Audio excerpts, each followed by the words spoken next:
What's up, everybody? It is Friday night. Woo! I've been waiting for this all week long, as I do every Friday night when I stop the show. I wait for the next Friday night. Anyway, so it's good to have you guys here. I am happy to be back. Hello, Audra. How are you? So if you're in the chat room, sound off. Let me know what you're drinking, who's here, what's going on. Tonight, I have a guest, but I also have a producer. So producer Donna is in the house. Say hi. Hi. She is off to the side here, and she is monitoring the comments and taking care of that stuff for me. Hey, Diane, Stacy, Bob, good to see you.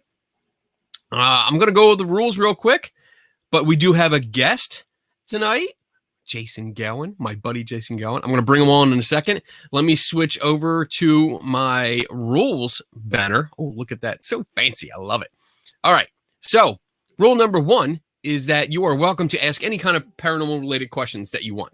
And I'll give you my opinion. Or in tonight's case, my guest will give their opinion too. Excuse me. Woo. Rule number 2 is that I don't know everything.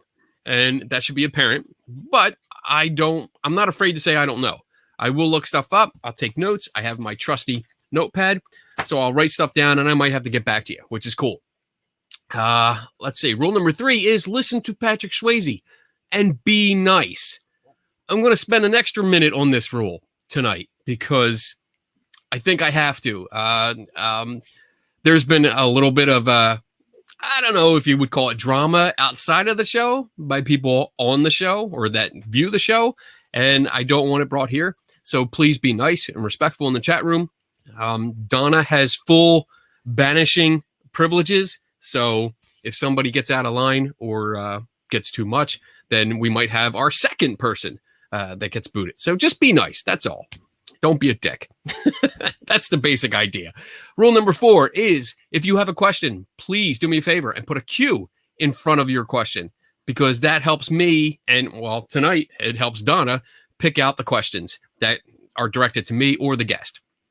And number 5 is drink up. I got my special tea. So with that said, I'm going to I'm going to find my banner, my new banner. And I'm actually going to put my other banner up because I'm just going to bring my guest on. Here we go. Jason Gowin. Hello. Hello. How are you, sir? I am fantastic, buddy. How are you? I'm doing pretty good. Hi, everyone in Kennyland. We got a bunch of people tonight. That's nice. I like that. I'm a big draw. You are a popular, like, public figure kind of thing. You're a star. I'm something. You're a TV star. Kind of. I don't get that much on this show.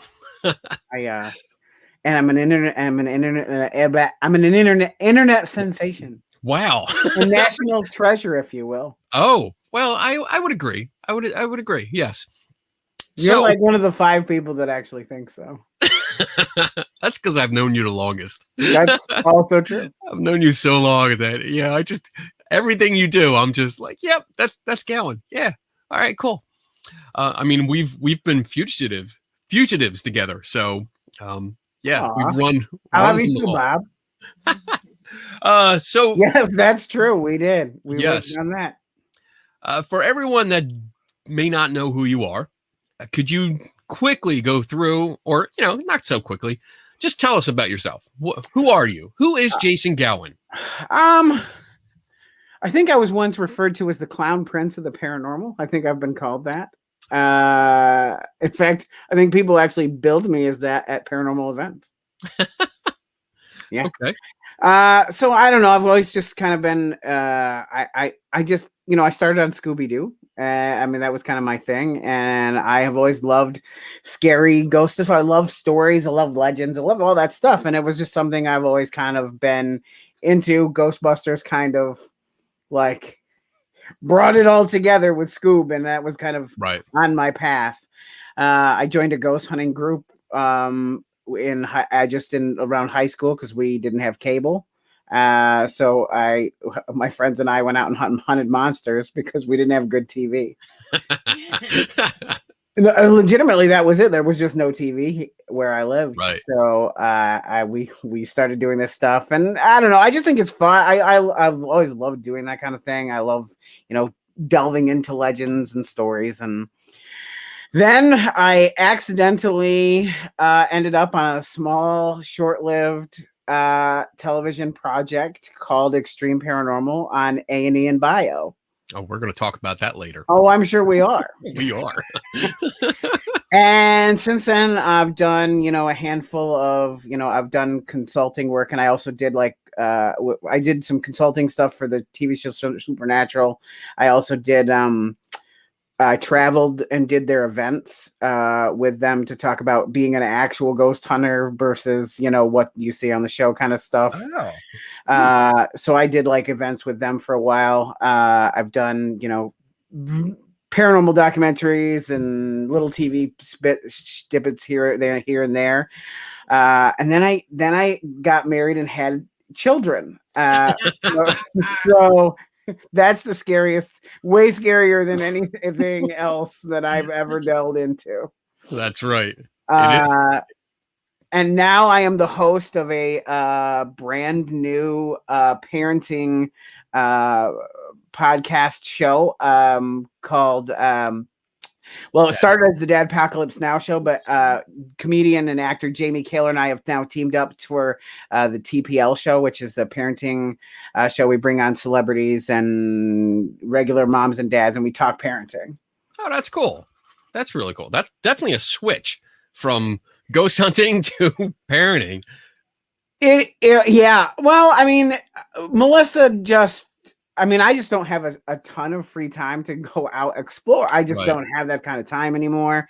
And I'm happy being a dad. Dad fits me really well. My children are every payback that was ever wished on me. They are so much trouble. And so I kind of switched into that role as because it's cathartic for me because I can talk about my world of parenting and also kind of learn from other parents. And I got to interview Bill Engvall from, Blue Collar Comedy. Yeah. And he came on the show. We just had a lady that was a comedian on the Tonight Show. So many, this week we have Anson Williams, who was Potsy on Happy Days. He's coming on the show to talk parenting. Oh, wow. That's cool. Yeah. So I'm getting to see this whole other world of parenting, and I'm learning all about it. Yeah, that's cool. And I've caught a bunch of your shows, and it's interesting. It's interesting to hear because I think before we get into all the paranormal stuff, but your podcast, your show there, it shows that all these actors or celebrities or what have you, we're all the same. We were all scared having kids. We all struggled. We all had these weird things happen. And it's nice to see everyone on the same kind of normal level. Well, what's interesting is that, even if the ones who don't have kids, they were themselves at one point a child. Yes. So they have stories about, their own parents and their families. And so, we all come from somewhere. And so it's kind of this exploration. Like Nick Groff, who was on Ghost Adventures and whatever else he was on. I didn't even know he had kids. And he's really active with his kids, and I had zero idea about any of this stuff. Wow. So there are a lot of people like Anson Williams, Potsy from Happy Days, no idea he had kids, and so now we're going to find out all about them. Awesome, cool.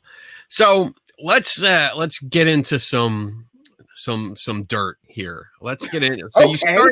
You started with Ghost Hunters Inc., right? You did a something called the Graveyard Shift. Yeah, it was it's around 2003-ish, I think.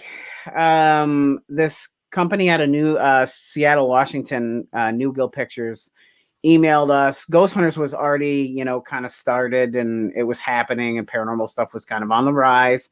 And they were looking kind of for a fresh take. And here they found this our Ghost Hunters Inc. website, we had been running at that point since 98, and we were updating almost every weekend. So the Ghost Hunters Inc. website had, all these legends we had teched out, and we had this ridiculous quote page that all this funny stuff we said. And so we had a huge following at the time, and they were like, we'd love to do a documentary about you guys. So they came from Seattle for a week, and they shot with us, in our home area. And you've seen it here. It's just it's all scary backwoods. So like there's a lot of crazy legends here. So they shot with us, and that was kind of the start of my paranormal entertainment journey. Cool. Yeah, I mean, I remember watching, like, I stumbled upon the website Ghost Hunters Inc. and I think that's how I found you. And initially, I think that's how it was. It's been so long. I actually was thinking about the day. I was like, how did I even meet him? I'm like, you're a huge part of my life, and I have zero idea how that started. See, it's been so long, it just all blends together. It does. I like my first like vivid memory of you is from the Mid-South, the first Mid-South with the sucker vacuum cleaner. So like that's like, but I don't know. Well, I knew about your book though before that, like the Orbs of Dust. Yeah. So I knew about that book because I always thought it was a really informative. It was a lot of great information. And so I knew of you from that, and then I actually met you at Mid-South. So I don't know the kind of intricacies of that, but I know that Mid-South's kind of where it blossomed into the craziness it is now. I think we just meshed. It was like, yeah, we are like-minded, mischievous people. We can do a lot of damage together, and we have. Yes. So moving on from there, you went to something called the Bigfoot Hunter. Still searching. Yes. Tell me about that. So, as I said a few minutes ago there, this area is something. I mean, we've got really interesting people that live here. So I guess the best way to explain, Tim Holmes is a bona fide, and he believes that what he is doing is hunting Sasquatch. He's somewhere, like if Rambo and Elmer Fudd had a baby, that is Tim Holmes. And like he is just an out there dude that like everything that came out of his mouth was both inappropriate and complete just comedy gold, and he doesn't know. But he's like legitimately out there in the woods looking for Sasquatch. And I was like, here's the thing about me is like, I'll never like discount somebody else's beliefs. I join their world. I want to be part of their world. So if you tell me that that's what is happening, that's the reality that I will live in until I leave you, and then I'll process what I've taken.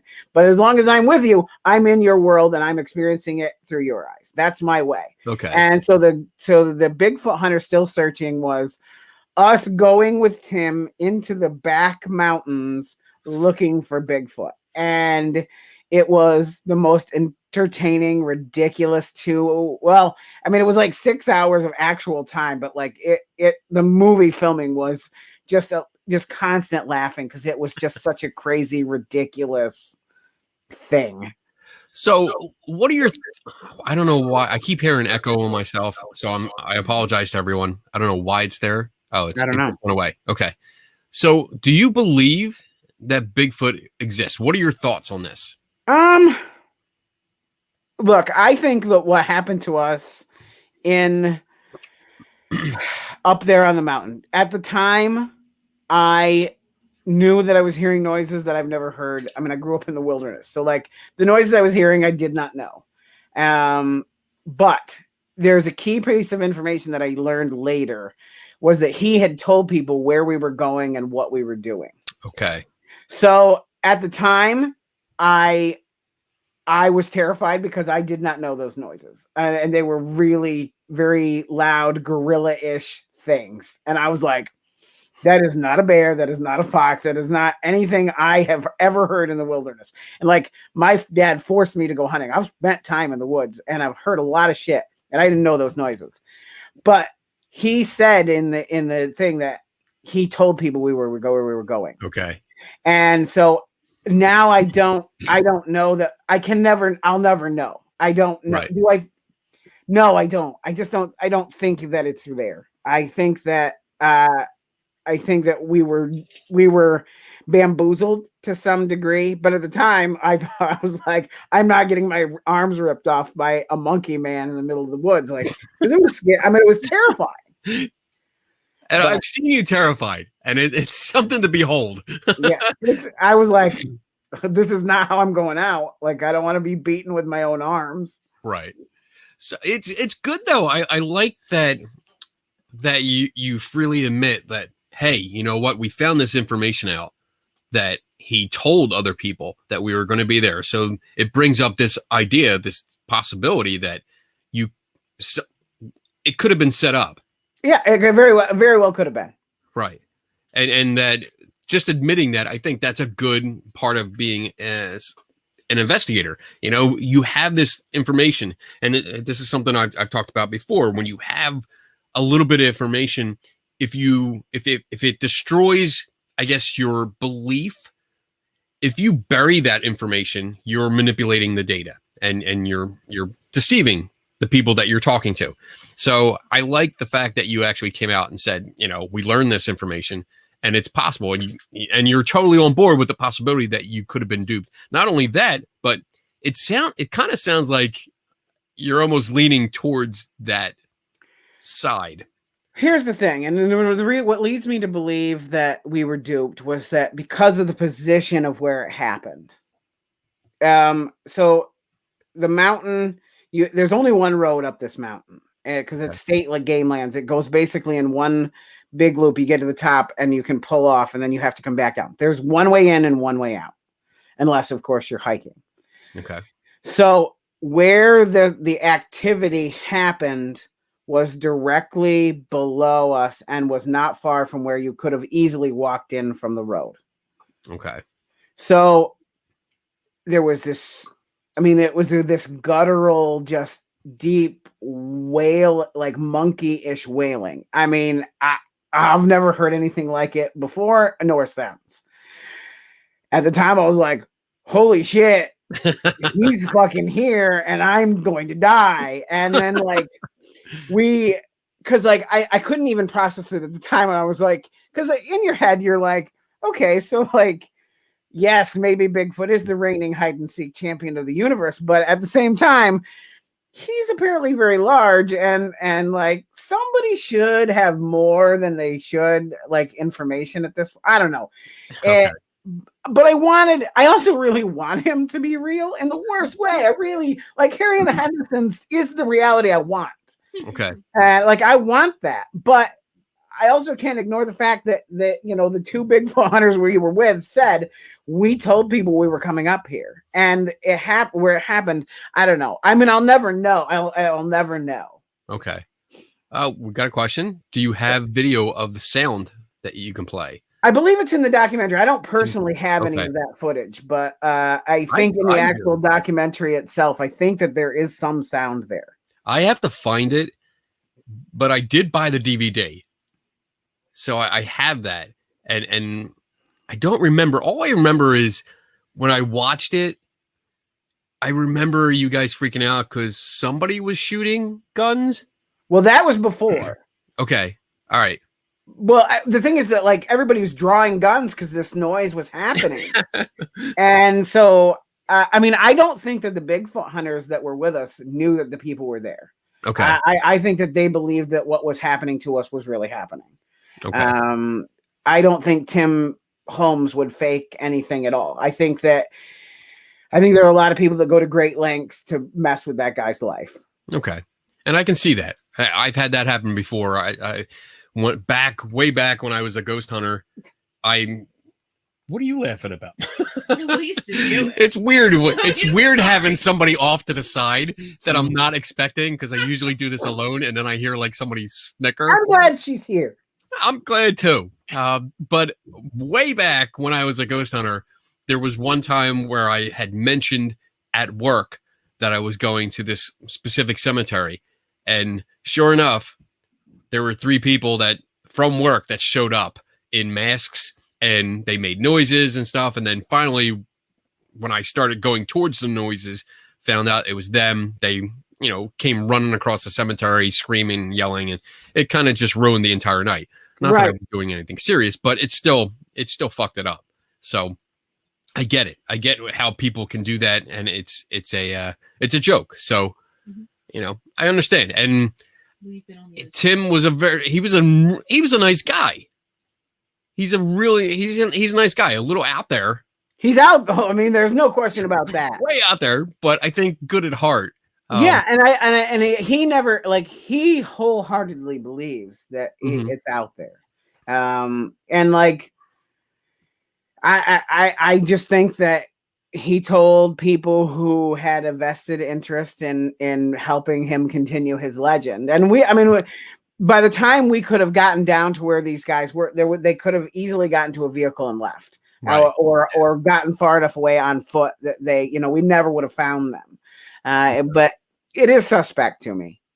Okay, so with that, let's move on to the next one. This is the fun one that I want to talk about. Sure. Well, your time on Extreme Paranormal. I remember it well. Yes, I'm sure you do. How many episodes were there? Well, it was technically 4. Okay. But they combined them into 2 longer episodes. Okay. But so because I started looking up the show and IMDb and Wikipedia, and I'm like, it only says there's 2 episodes. Yeah, there was technically 4, but they combined them into 2 big hour-long things. Originally, the show was going to be 4 half-hour episodes, but I guess because it was Halloween time, they decided to go with hour-long blocks because it was, more festive or whatever. So how did you get that gig? What was so at the time we have mutual friends, Sean Burris and Nathan Schoonover. They were also on the show. They had picked Sean and Nathan for the show, and they said they needed, at least one more person for the cast. And Nathan and Sean said, here's a list of our friends. And they gave them, me, Doug and Bonnie, everybody. They just gave the whole list, and they're like, these are the people. Here are links to their stuff. And Drew Brown, who was the executive producer, went to YouTube and found old clips from Ghost Hunters Inc. And he's like, this guy's really funny. Do you think he'd do the show? And, I'm an entertainer at heart. I mean, that's kind of my thing. I like to entertain. I've noticed that. So they contacted me, and they're like, are you interested in doing the show? And I was like, yeah, absolutely I am. So they drafted me there, and we shot a pilot the year before. So we shot it in the September of 2008, and then they sold the show. There was a bidding war for it in the beginning. A&E, SyFy, and something else all had set, they had made offers, and A&E won. Okay. So it was, it like I said, I think it was three networks that put in actual bids. So A&E, made the call, and we started filming July of 2009. Okay. So on the Wikipedia page, which I found a bunch of information, I'm curious about your take on this. They listed the disclaimer, the warning that I don't think I've ever even seen the Wikipedia page. Oh my goodness, it's a short one, but it's there. So it says, there's that echo again. I don't know what that is. It says, warning, the views on the occult and the supernatural documented in this show are those of the investigators. Portions of the rituals in this episode have been omitted for your protection. Do not try this at home. So I guess that's saying that all the views presented in the show are you, Nathan, and Sean. Is that correct? That is correct? Well, that's what it says. That's what it says. but it wasn't. No, a world of no. There we go. Now we're getting into the dirt behind the scenes of the show. I don't think I've ever gone into full detail about this. I did an interview about it. I love it. I don't think I've ever done an actual interview where I've talked about this in its entirety. Okay, we got an hour and a half to go, so fill it. Okay, no small task there. That was small, no pressure. So I can tell you this. What I thought I was signing up for and what happened are not the same thing. I went into the show thinking that this was going to be like a documentary. Like I knew it was going to be a show, and that, you know, I understand to some degree that, you know, it's for entertainment. I get that. Okay. You know, but what I thought is that we were going to just get to ghost hunt in a place as us. Mm-hmm.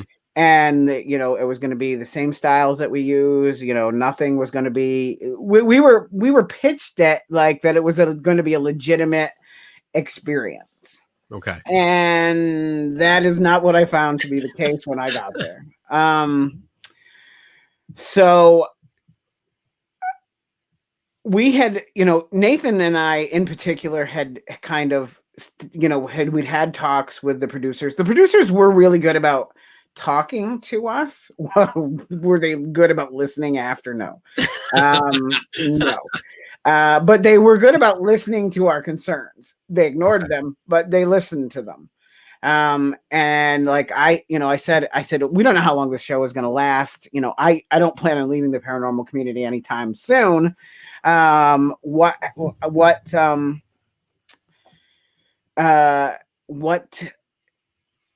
I'm sorry, I lost my train of thought. You're talking about, okay, so you're not leaving the ghost hunting community. Oh yeah, okay, so I'm not leaving the ghost hunting community. So the producers had said, you know, what happens if we don't get any activity? How do we justify this show staying on the air? And I was like, isn't that kind of the $1 million question with every ghost hunting show? That's it. I guess I get it. I get it from the internet, from their perspective. None of these guys had done paranormal television before. To them, it's a job, and it doesn't justify what happened, but I get the mindset. They, in the world of entertainment, need to have a beginning, a climax, a beginning, a conflict, a climax, and a resolution. That's television. Mm-hmm.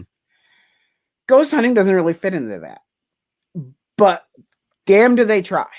And they were very clear that you know, this has to have a beginning, this has to have a middle, it has to have a conflict, it has to have the, you know, the climax, the resolution. That's how this has to go. That's how all television works.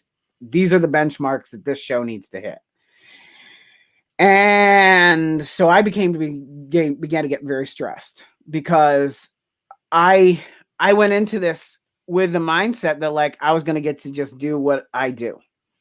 Yeah. And then all of a sudden it was, how do we take this to the next level? It was like, I mean, I get it. I get the show. Well, at the time it wasn't called Extreme Paranormal. Originally the show was going to be called Playing with Fire.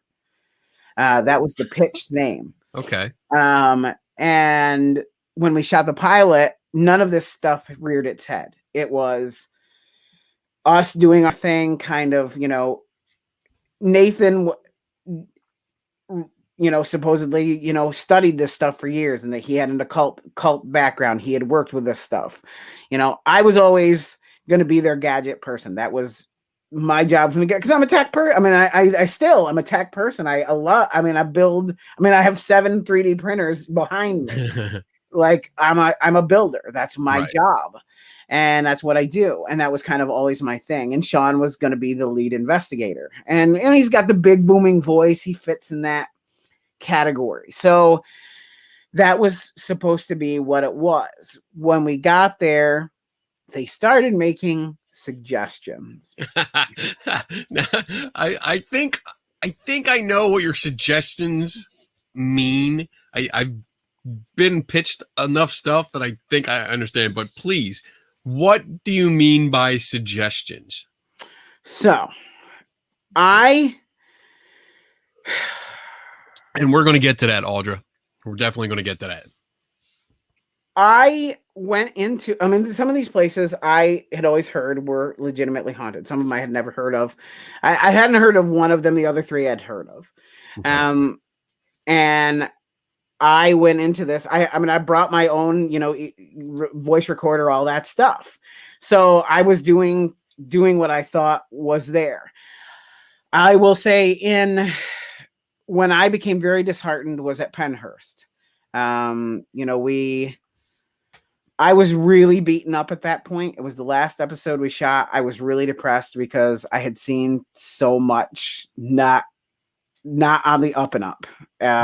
They had intentionally set things up that, but they wouldn't set them up so that you thought you were faking. They were setting them up to happen to you. And so are you saying that they set things up without telling you? Correct. So that you would just stumble upon them. Correct. Okay. There, Audra, there you go. So did I at any point fake something myself? No, didn't have to, because it was already going to always be set up before us to stumble upon. Okay, good. So clarifying, like, we were given very specific commands when we got to Pennhurst on where we were to go. Okay. So there was a predetermined route that you were supposed to go. It's like a dark ride at Disney World. Okay. All right. You get in the car and you're going on this ride. And I know for a fact that, that I caught producers with an iPhone making noises that Nathan would then was going to hit. I mean, he was going to hear them. Yeah, that was his thing. I mean, that was going to happen to me. Okay. And I mean, it happened to me too, because I also heard sounds that I don't believe at this point were real. I don't know. There were like, I got actual unexplained voices on my recorders. But here's the weird thing about that. I submitted all that stuff. I edited it for them, handed it in. None of the stuff I actually got was ever in the show. None of it. Well, that at Pennhurst and also at the lake. The stuff from the swamp was my actual recording. Some of it. Okay. Some of them were mine. Some of them were my actual recordings. Some of them were not. They were placed where I had would check playback. They would they put in their own stuff. So basically, like, you were, whatever you submitted, like maybe a little percentage of it was used, but the rest of it, not any of you, the three of you, actually captured. I'd say 40% of my real stuff was used. Okay. So to this day, when I was buried underground, they buried me underground in a like a casket. Yeah, I remember that. Yeah. Sean and Nathan to this day have said they did not mess with me during that time. That the crew had stayed away from me during that time. I don't know. To me, it's weird. I can't explain the knocking on the side of the casket. It wasn't a sound of dirt settling, because that was a different noise. And I did hear a lot of dirt settling. These were deliberate knockings on the side. I can't explain it. I don't know where it came from. Because of other stuff I had seen, I have always asked Sean and Nathan, did you guys touch the casket? Did you guys see anybody go near it? Did you yourself go near it? Both of them to this day have said they did not. I have no way of knowing, because I was underground. Right. So, but I also know Nathan and Sean were also being taken to other places. So I don't know. It's weird because I lived it and I don't know how much of what I experienced was even real. So wait a minute. During one of the episodes, I have so many questions. There's so many questions piling up. But so during that segment where they actually bury you alive. Correct. And while you're in there, are you saying that they took Sean and Nathan away? Like, yeah, they took a little farther away from the swamp, chasing this figure that Sean did say he saw something run. I don't know. I wasn't there. I was buried. You were buried. So That just that boggles my mind because one, yes, it brings up the idea like what could have happened. You're inside this casket, buried underground. The two people that you're supposed to be with are gone. Like you don't know what's going on the outside. So right. yeah, there's definitely that. And two, I'll tell you right now, buddy, I will never ever, if that situation ever came up, and it won't, but if it did, I would not leave you. I would not leave your side. And I'm not saying anything bad about Sean and Nathan, but I wouldn't have left you because that's a scary fucking situation. Well, the casket was never meant to hold up either. And here's the thing about through the editing of television, the footage of me coming out of the grave is not how that ended. That's not all they did was take the footage from when I was originally being placed in from they were testing it. They used that footage and reversed it to make it look like they just opened the casket and brought me out. It's not how it happened. Wow. The casket began to fall apart and I was underneath. There was dirt. I mean, I was actually legitimately buried. And it started, it couldn't, the way it was constructed, it was only meant to last an episode. It was never supposed to, there were no real actual designs built into this. So it started, the pressure of all that dirt was weighting it, and it started to break in. And I was like, this is not how I'm going out. So I actually burst up through like the Incredible Hulk out of the top of it. I knocked Sean backwards coming up out of it, and they never used that footage at all. Wow. Yeah, wow. So it looks like I calmly come up out of this after the end of the investigation, and it was not it at all. It started to crumble, and I was like, I'm fucking being buried alive. It's not going to happen. Holy crap. And how far Amanda, down? I see Amanda's question. Yes. I had oxygen tanks in there with me. Okay, that's good. How far down were you? Oh, there you go. It wasn't a 6-foot grave, but it was a solid 4. Okay, it's still scary. I mean, that's still a lot. It's a lot. It was a lot of dirt. Yeah, you're in a small space. Panic can set in, and you start hyperventilating, and you're trying to dig your way out.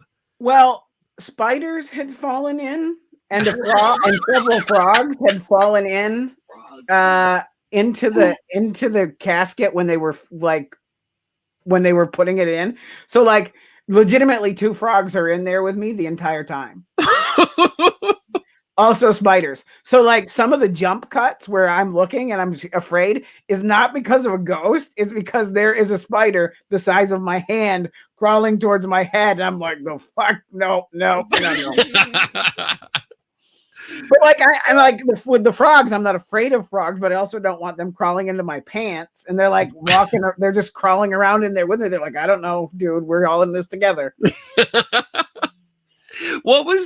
Do you remember what the purpose was? Like why did they decide to bury you? So the legend of the swamp, the Manchac swamp, is that, there was this voodoo priestess who cursed the town and said, when I die, I'm going to take the whole town with me. And then the day she died, a hurricane hit and there was mass deaths. And whoever the authorities were at the time just dug mass graves in where this town was and supposedly buried all the people out there. So the thought was to make me one of them. So Nathan performed a voodoo ritual, and then they marked me as an actual dead person. I guess I'm only half alive, which after my children is also true. What's the mark? Like, how did they mark you? He did like a whole ritual. And I know that the weirdest thing for me was that like he marked me with chicken's blood with an actual chicken's foot. And like I'm like we're deep into like Scooby-Doo shit here. This is like the stuff that like the priestesses in those cartoons were always like supposedly doing in the woods. So like I'm full on living this now. So I was so grossed out because I'm like, this is also a risk of salmonella poisoning. Wow. Yeah. Yeah. Yeah. God damn. So, wow. Okay. So you're marked for death. You're marked as dead. As dead. I was asked by the. I'm gonna try to do my best to try and remember this, but it's been a while, and so I guess there's somebody within that belief system who is like the keeper of the gateway to the dead, if I remember right. Okay. And you have to be marked for them to come get you. Obviously, I'm not actually dead, so I have to be marked in this ritual, and then I was buried. So I apparently was okay. It was basically like having the password as at the ghost speakeasy. Okay.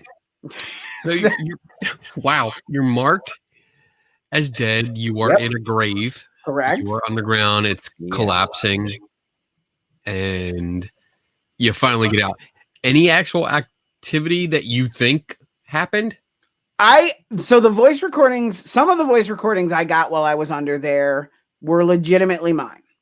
And there was one that said, I also kept hearing whispering. And like, I kept looking afterward because like I'd seen enough at this point. I'm like, I need to know if I was put on or if that really happened to me. So I looked for microphones or speakers or something recording wise around the grave at that time and found nothing. I don't know. But the recordings I got on my personal recorder, some of them that were in that episode were legitimately there, and I still have them. Okay.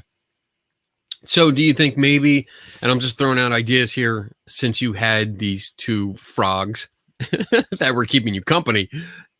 I don't think they were talking. So you heard voices. You have voices on the recorder. Yes. Okay. All right. I want to listen to them. Sure. I'm sure you've heard them. Did I? I don't know if I had. They've been in every presentation I've ever done. Okay. Maybe I did hear them. Okay. I'll have to go back and listen. I mean, I can just send them to you. I mean, yeah. So Bob's got a question here. Sure. Did you or they have life insurance on you? There was insurance through the production company. There was not. No, there was. Oh, there was. Okay. All right. Yeah, I didn't catch the rest of his question. Can you put that back up? Mm-hmm. Thank you. I like having a producer. This is fun. There was production company insurance that I do know. Okay. Well, originally they wanted to put a boa constrictor in there with me because I guess it's some sort of sign in their belief structure, and I was like, here's how I pitched it to get it out of there because I kind of at this point knew what they were looking for. I'm like, don't you feel like it was overdone on Fear Factor? And they're like, oh yeah, you're right. It probably has been overdone. I was like, whew. Yeah. So was that's a question. I mean, it probably goes along with Diane's question here, but could you refuse? So this is kind of the gray area for all of this. So basically at Penhurst, we got into Nathan and I in particular got into an argument with production because I was pretty downtrodden at this point. I'd called Tim Yancey, he can verify this, that I had called him so upset several times. I'm like, I don't know how to do this because I can't keep doing what's happening here. Right. And basically they told us if we don't do what we need to get done, that we could find our own way home. Now, given that last episode was, in Philly, so had I walked away, I mean, I'm sure you would have given me a ride home. You are always welcome here. But I like, that was kind of the thing. And like the money, I'm going to be honest, the money was fantastic. Like, really, I was getting, it was $5,000 an episode. So like, damn, it was a lot more than I was making working at the Blockbuster before. Right. Okay. So like I just the money was it spoke to me, and I always saw the show as a way for me to bounce forward into other things, and I honestly that happened. It did open doors. But at the time, I was just trying to figure out how I was going to survive this. Yeah, I mean that's not a good situation. That's a really bad situation to be in, where it's they're throwing things at you that were never discussed, and it's just like, you got to take this shit.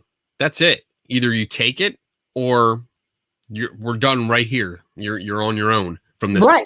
And I thought to myself, I'm like, this is okay here in Philly, but like we were in New Mexico in the middle of the desert, and like we like, so there was supposed to be another episode that they wanted, the A&E wanted, and the real actual reason that the show got canceled is because they couldn't get it done in time, and so the A&E actually, rather than, a lot of people think it was because of the cutting, and they did have some to do with it. Yeah, we can get into that after. But the real reason that show was canceled is because the production company wasn't going to be able to produce the number of episodes they wanted in the time that they needed them. Wow, that's pretty bad. Because I mean, we see them crank out these paranormal shows like a lot. Like, well, see, and this is also back when like paranormal television had major budgets, like big budgets, and right. And they just those days are long over. Okay, yeah, because I mean, from my point of view, and I don't know if this is actually true, it's just my opinion. I think that the ghost hunting shows are kind of on the decline, and it's just not there anymore. I think people realize that a lot of this shit's just drama, and it's not as entertaining as it used to be. I don't know. What do you think? I stopped watching a long time ago.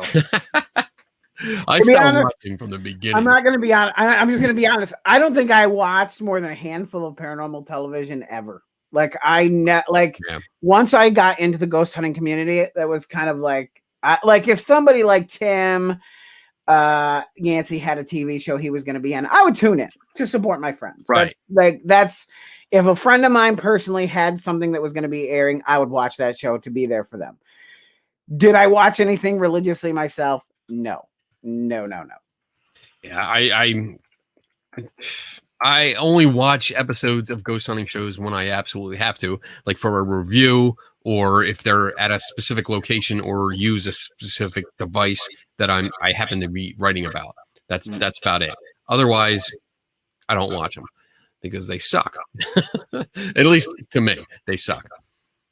So let me see here. We did have a question. Sure. Carol asked about the recorder and controls. So you basically, when you were in that coffin, that casket, you just had the recorder with you, and that's basically it. That's the situation. So there, I mean, that's when she's asking about controls, I think it's more the scientific. The scientific, there was zero. There was zero. You can't really do too much because you're just in a confined space and you have no control over what's going on around you. Well, and also like a lot of this stuff was happening on the fly. So like it was never going to be it was never a science experiment. Like it was not, there was zero control. There was zero hypothesis. There was no theories. It was, you're getting in this haunted location. You're doing this crazy thing. Use your recorder because you got it. Use your night vision because, or your thermal imaging because you got it. That was it. There was zero science to any of it. So, let's see. Audra says yes, but where can we watch do you know where we can watch them? Well, YouTube for sure has them. Okay. Extreme Paranormal. Yeah. That's the name of it. Yeah. And I think they were on iTunes. They used to be on Hulu, but they're not anymore. All right, Donna's gonna look it up, and if she finds the links to, I know for sure they're on YouTube for sure. Okay, good, and you can watch them. They were definitely fun. I'll tell you what, we're 50 minutes in. Let's take our break now. I'm going to run the commercial, and then we'll come back, and we'll get into. I want to get into the cutting scene because that's definitely something that I have very strong feelings about that, and a lot to tell you. So I love when you have strong feelings, especially for me. Always. All right. Always. Always. All right. So we're going to have 2 minutes and 22 seconds. And that starts now. Hey, everyone. This is my store based on the theme of science and skepticism. It's here that you can find all kinds of shirts and hoodies, yoga pants, tote bags, the fanny packs I know you guys love, masks and pillows, all with science and skepticism as the theme. I even have hoodies for your pets. That's right, your dog or cat can wear one of these things. I also have a general store that sells more inspirational quotes or, drinking stuff because I like that kind of thing. I also have a store set up for our Three Tortured Souls podcast, which we do Saturday nights. You can find shirts and Tim Vickers' favorite drinking vessel, the mug. I also have a store tailored a little bit more towards my ghost hunting friends, Paranormal by I Am Kenny Biddle. These are shirts and quotes that are a little bit more on the ghost hunting side, especially this one, Translucent Perished Beings. Ghost. That's my favorite. So if you're interested, head on over to teespring.com/stores/scientific skepticism by IAKB and check it out. Thanks.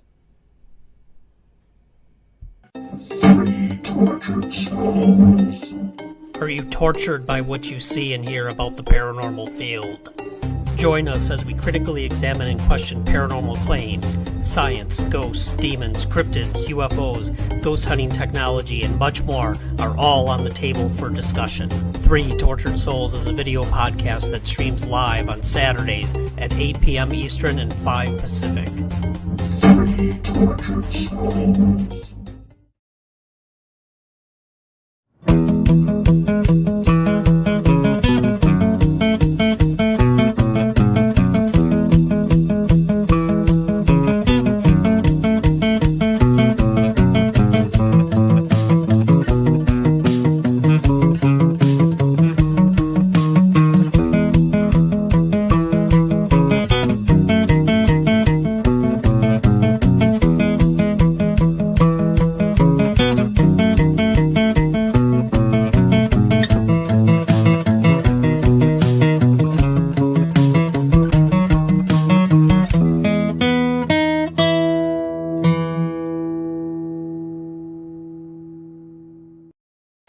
All right.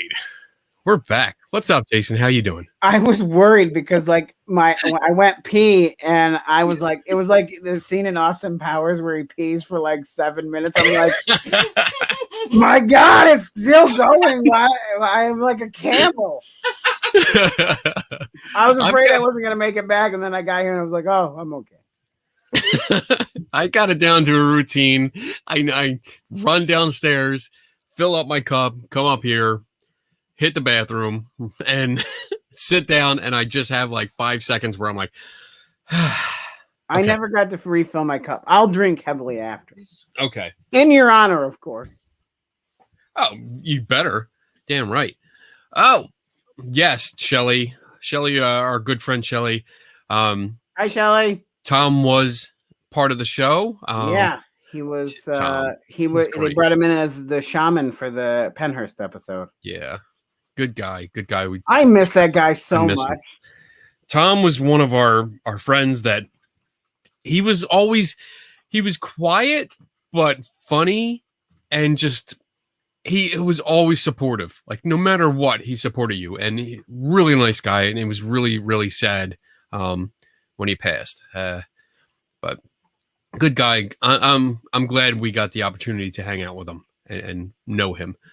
Yeah, just a solid, great dude. Yeah, really good. All right, so am I everything you were hoping for in a guest? You are. I love when guests can just talk, and being that you host your own podcast. It's nice because I consider you a professional. So it's like, all right, I can ask you a question and I can safely say that's the only time my name and professional have ever been said in the same sentence. Well, I use the term loosely, so don't get it all. As you should. Don't. Yeah. All right, so let's get into the cutting scene. Yes, let's. So, and I think. Now, I didn't have time to go through it again, but I do remember a little bit about it. It was part of a ritual, and I do remember you guys getting a lot of slack for Oh my, the scene. so much. So can you set us up if you, from what you remember? Okay. Well, I'm gonna, because this was such a profound, I mean, this really was a profound thing for, I mean, this affected my, I don't even know if you and I've even really ever talked about how far like this blew things open for my action, like not only like to event stuff, like paranormal event stuff, but like my own personal life. So we were shooting at Prison, right? a prison in New Mexico. It was actually where they shot what is the Adam Sandler the football movie? Yeah, they shot that there, as well as like a million other things. It was a New Mexico State Penitentiary. Yes, I think and part of the Green Mile was also filmed there. Okay. So it's kind of it really only is ever used by Hollywood, you know, for filming now. But it was so cool. I mean, it was such a cool location. Right. And so it was also the site of a legitimate, one of the worst riots ever in a prison ever. And legitimately people were burned alive. Just crazy stuff. So the premise of the episode with Extreme Paranormal across the board was to recreate some of the things that happened at these things, but take them to the next level. So the experiment that was done, and I use the term experiment loosely. Yes, I would say that probably is not an accurate term, but that's what they were called in the script. Like, I'm like sure. in the shooting scripts, they were called experiments. So I'm just using the term. But anyway, they basically wanted us to recreate that incident where the inmates used tools and cut the bars for one of the other inmates. I can't remember if he was like somebody who had ratted somebody out, something. They had beef. Either way, he was cut out of his cell and burned alive on the spot. So they wanted Nathan to do a bloodletting ritual that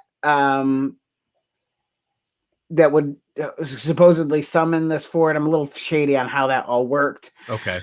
But here's the thing. Nathan didn't want to do it. He didn't want to do it. He didn't want anything to do with it. And he was very adamant that he didn't want to do it. And I also was very against it. Look, I suffered from deep, deep depression in high school. I was suicidal off and on, basically from like 10th grade till my senior year, before I made new friends who kind of turned everything. My home life was not great. Right. You know, to some degree, my father and I, not eye to eye, and things were not okay for me. And I was a cutter. I used to cut myself a lot. And so cutting to me is a big deal. It affects me at a level, like, to me at the time, I always kind of justified it as it was me being able to deal with the physical pain because I couldn't deal with the emotional pain. And that's how I justified it. It was replacing one pain for another. Exactly. Because I could handle the physical pain. Okay. The emotional pain was too much for me. So cutting to me it's deeply emotional to me because it's something that comes from my very core. It comes from, my heart was metaphorically bleeding inside. I was a mess. And it took a long time and a lot of effort by a lot of people to get me out of that space. And it wasn't something I was comfortable watching or revisiting. Okay. And when it was talked about for the show, I was very uncomfortable. I knew I wasn't going to have to do it, but I was going to have to be there for it. And I knew I was going to have to see it. And I just never got the mindset behind why it was necessary, or why, like, I just didn't understand. Like, and I still to this day don't understand why. Especially when the guy who is supposed to be this occult specialist is telling you, I think there is another way we could do this. I really don't want to do this. Mhm. And when he started to try to do it, it really affected me. On camera, I mean, there's footage somewhere, I assume still, of me saying, this is not okay. We shouldn't be doing this. This is not all right. They never used any of it. And if you watch in that episode, I don't talk a lot in that section. It's because they cut all of my stuff. You'll see a lot of me looking concerned and very worried. Not because of the haunting, because I don't want to see this cutting. I don't want anything to do with this cutting. I don't want to see this cutting. I don't want to go down that road again. I don't want to experience that again. And I'm being forced to because of a production. Value. Yeah, exactly. Yeah, that's what it was. I mean, that's exactly when what I saw it. When I remember watching it and thinking, like, what the fuck are they doing? Like, what? Whose idea was this? This is not, because I knew you guys, you know, like we're still good friends. I haven't talked to Nathan and Sean in a while, but we were good friends. And I'm watching this like, what the fuck? Whose idea? Who fucking came up with this? Well, I know it stemmed from some sort of idea where Nathan had said he'd done a blood ritual previously in his life during his occultist days. I know that's where it started. Right. But he also was very adamant that he didn't want to do it again. In fact, and in the actual episode, that what you see there, they ended up, because Nathan couldn't go through with it, they cut away and they used fake blood. So the actual start of the cut was real, and then they stopped and they're like, obviously he's not going to do this. We'll use fake blood. They got it somehow very quickly, and they used that for the actual scene. But it opened a whole lot of emotional stuff for me, because I just didn't. I hadn't dealt with that part of my life. I still haven't to some degree, but I don't know. It was just too much. And people were outraged to I was blacklisted from paranormal events. There were paranormal celebrities who said if I was still going to be invited to an event that they would pull out and wouldn't go. I was at a event in North Carolina, and a handful of these people took me aside and said, we need to talk to you. And they waited till Tim and Trish went to do their talk, so I had no backup. And they cornered me, and they're like, who do you think you are?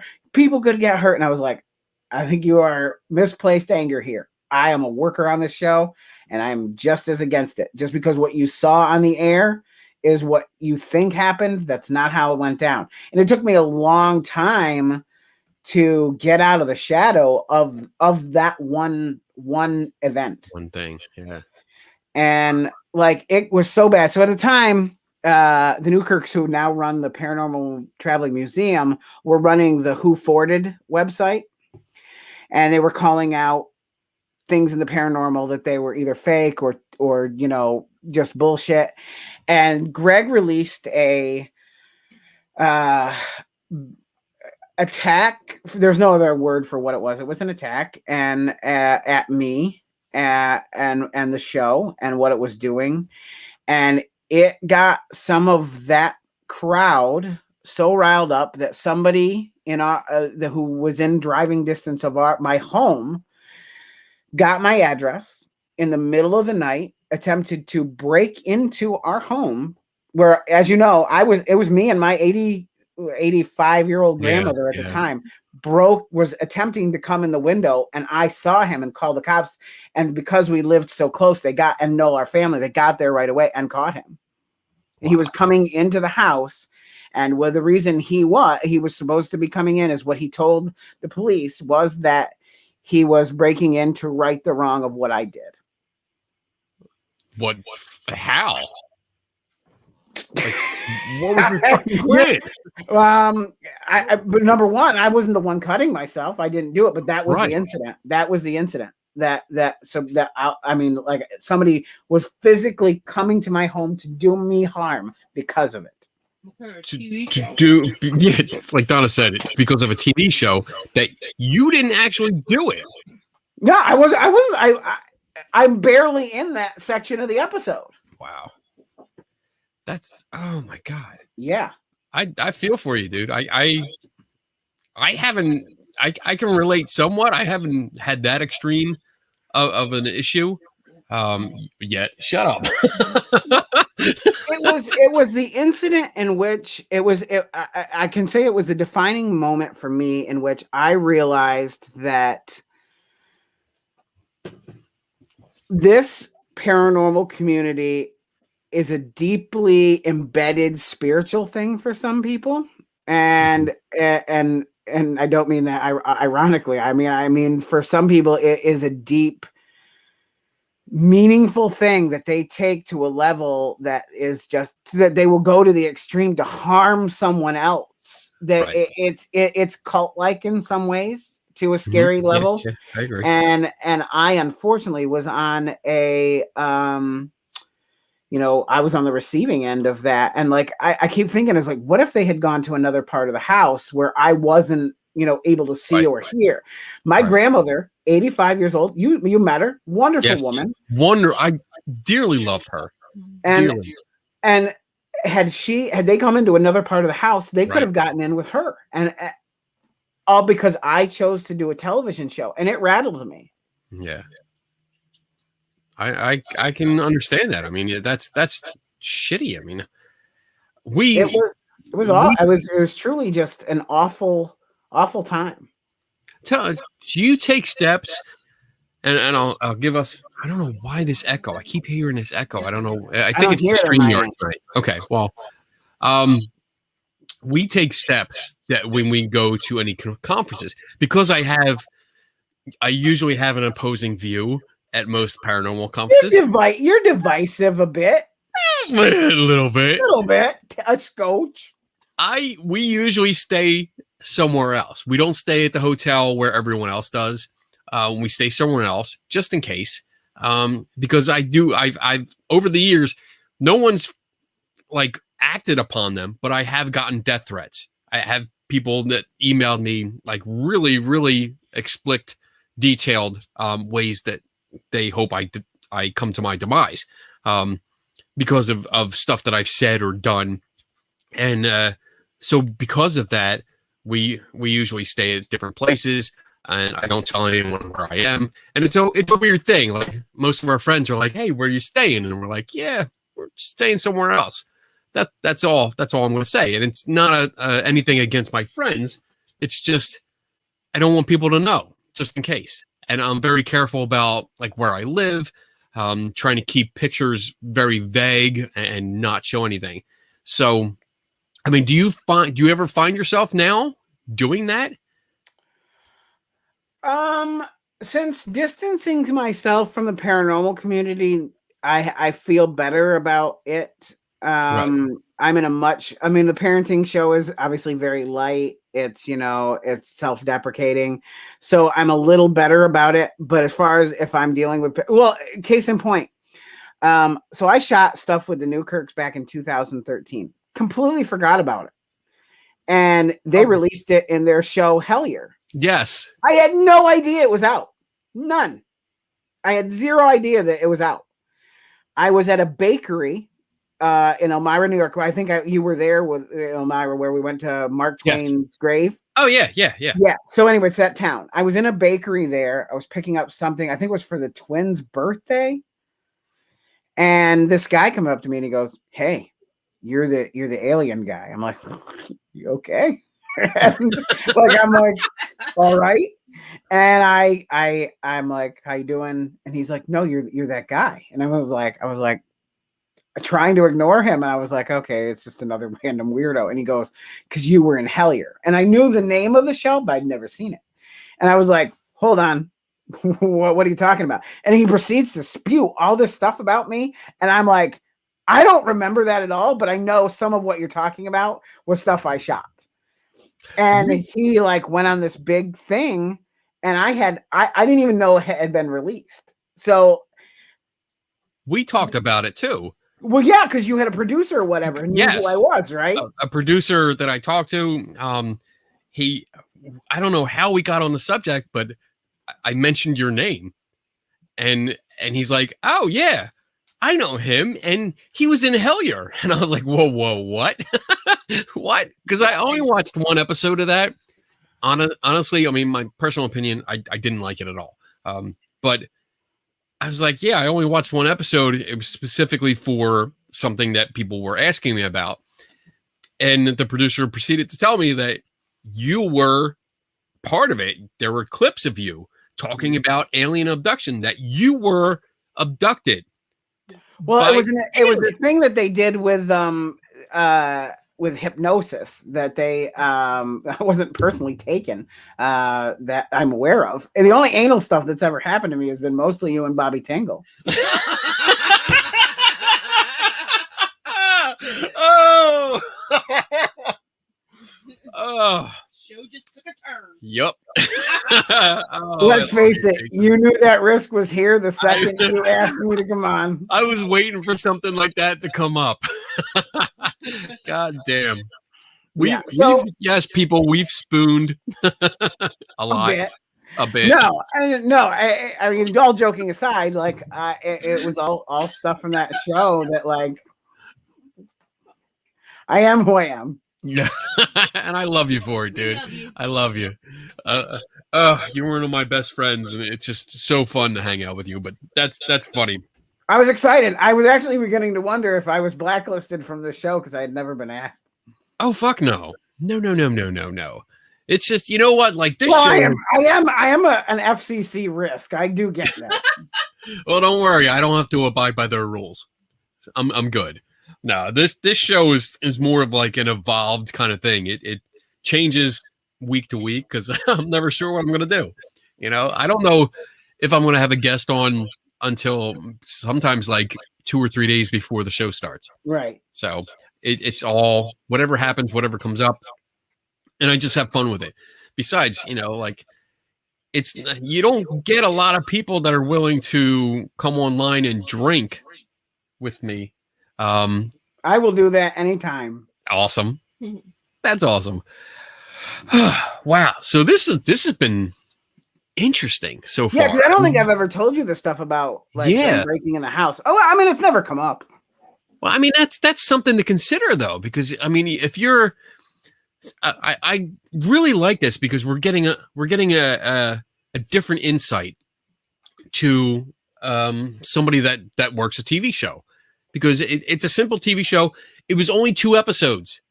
2 fucking episodes.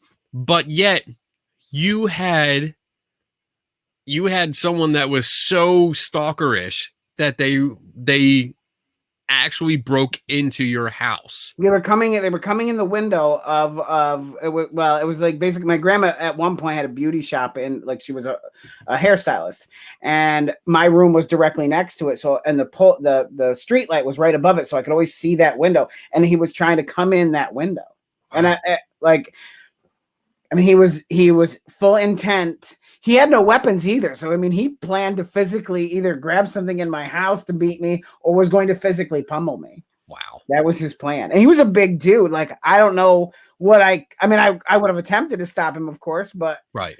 I don't know how much I really could have done if he had made it in there. Oh, my God. God damn, man. Because, and the worst part is one article on one website caused all this. So like an article about the show? Yes. Well, can you tell us who forwarded? No, I kind of went into it. Oh, okay. Who forwarded released an article detailing the dangers of the show. Okay. And this was the attack you were talking about before. Yes. Okay. I was named in it, and I don't know how the guy and I don't know that the cops ever found out how he knew where I lived. But he found out where I lived. Right. And he tried to get in. And I will always remember like just that safety net that I had never at that point had thought about the security of it. Like I never thought that I never thought what I was doing was dangerous. I mean, yeah, could I fall through a hole in an abandoned house? Sure, absolutely. We've covered that. We've been through that. Yeah. Yeah, and like, so I mean, to me, that was, it's all fun and games until a stalker tries to break in your house. And like, he was intent on punishing me for a show that I didn't even do that. Like you said, I didn't do the act. I wasn't the one who did the cutting. I was a cutter in high school. I was adamantly against it, but it was brutal. So has there been any resolution between you and Greg about this? Yes. Okay. So Greg was going to release the Bigfoot Hunter movie we talked about. Okay. And he was re-releasing a new cut of it, and he wanted me to be part of that. I guess he watched the old footage. It triggered something in me. He called me and he said, I did some things that were really wrong, and I'd like to talk to you. He and I talked it out. We fixed things. I continue. I worked with, their museum and stuff. I did 3D scans of their artifacts for their museum and did 3D prints, copies of them for them, that kind of thing. So like, we worked it out. But he also, I said, you have to make that right. You have to make what you did right. And he released this thing on Who Forwarded and his current website, Weak and Weird or whatever it was.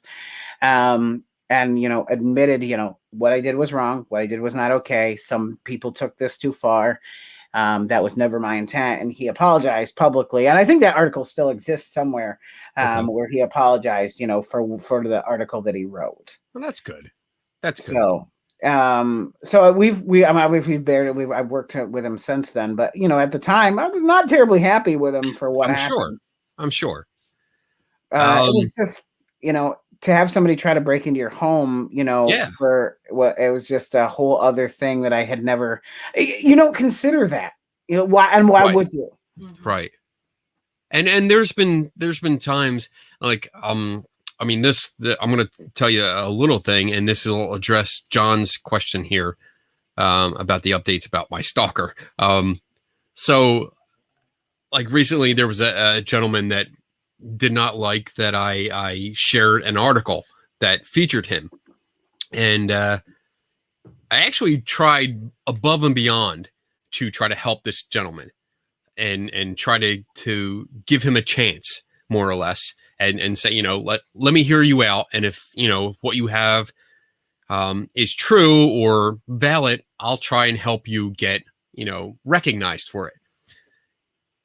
So because I checked on references that he provided, he got mad at me. So think about that. He got really pissed off and started stalking me. Actually, the last show I did last Friday, mysteriously got blocked on Facebook because of complaints. And I got it restored, but it was about him, and just explaining the situation. Nothing derogatory. It was just explaining the situation. So I've actually had a talk with my wife about, like upcoming conferences, like we're going out, and, like this guy, this particular gentleman could possibly be a real threat. And there's very few people that I consider that. So I haven't talked to him for a while. I haven't heard from him in a while. So there's been no real updates. He's actually gone quiet. That can either be a good or a bad thing, I guess. Yes, exactly. Because I have announced that, there's several conferences coming up that I'll be at, that I'm setting up a booth at.